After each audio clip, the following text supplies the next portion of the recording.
And during the 5 o'clock hour, Tabitha Cardenas was on CNN, and she was still remaining hopeful, saying that best case scenario, she hopes that this is where they dumped the vehicle and potentially were picked up by another friend, and that both Juliani and Jose was safe tonight. She was hysterical during parts of that interview, as it's been very devastating and very difficult news to hear since 11 o'clock today that the vehicle finally was discovered within that canal. Tonight at 7 o'clock, there is scheduled to be in Carmichael a vigil held in honor of Juliani Cardenas. As we take a look at the live pictures here, it looks like the divers are trickling back into the water there.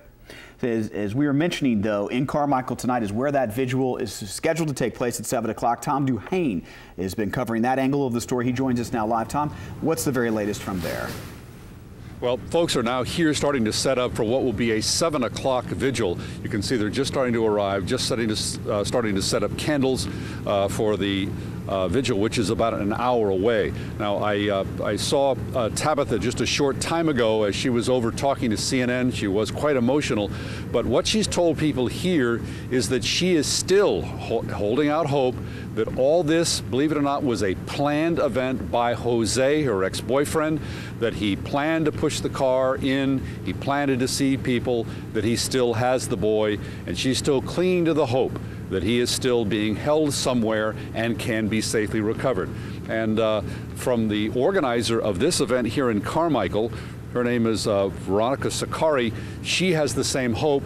She's been talking to Tabitha. She invited Tabitha up here to be here this evening, and they're going to be apparently saying prayers and singing and talking about Juliani, and they're hoping for a big showing here to support the family.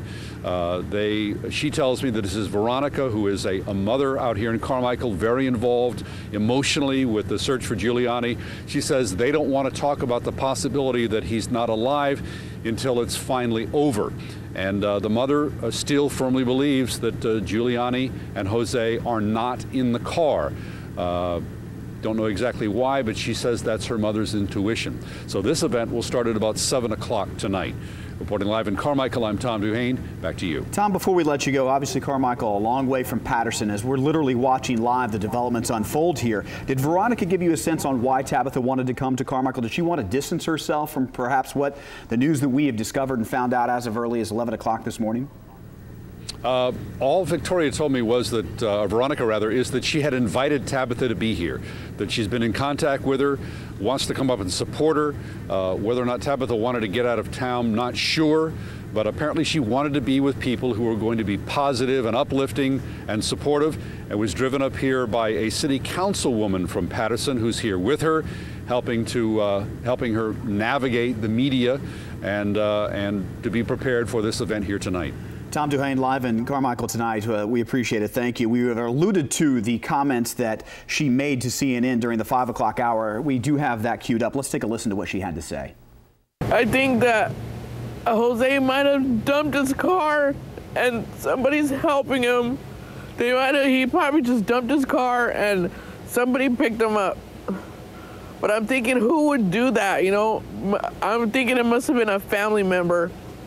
Because, I mean, if you're just somebody's friend, why would you go to such great lengths to help them?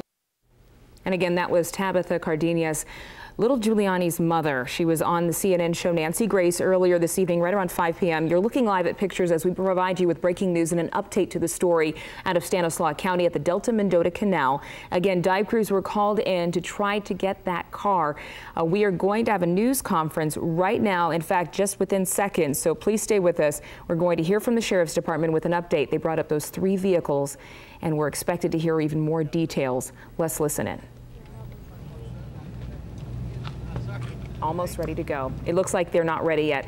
Chris Reeve and I are sitting here just as much as you are waiting for information now as to, is this indeed the kidnapper's car? That's the first thing, because they hooked those 3 vehicles. Their whole purpose was to get one of those cars out, and that it was indeed the silver Toyota Corolla. One of their big concerns, because it was so difficult and trapped inside, is they didn't know how long it would take to get the vehicle, if it would snag on another vehicle. What you see on the right-hand side of your screen is a press conference. Let's listen in right now from the Stanislaus County Sheriff.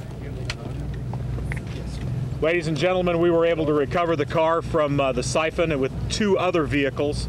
Let's recap the sequence of events from earlier today. As you were mentioning, the car was discovered submerged below the water at about 11 a.m. At 4 o'clock today, divers went into the water to hook up a tow to the car. Here is about 5:40 this evening as a series of cars. The big concern for these commercial divers were that there could be potentially multiple cars down there. That was exactly the case. There were 3 vehicles tied to this line. The last vehicle that was pulled out roughly around 5:40 today, the Toyota Corolla that has been involved in this case.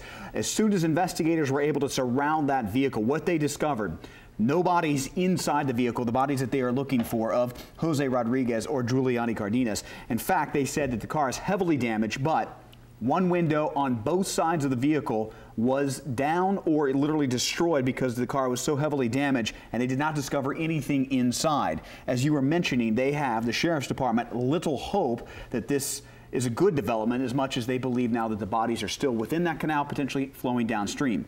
We just mentioned we were wrapping up that press conference. It's Adam Christensen. He is the sheriff in Stanislaus County. Let's listen into part of that press conference just moments ago.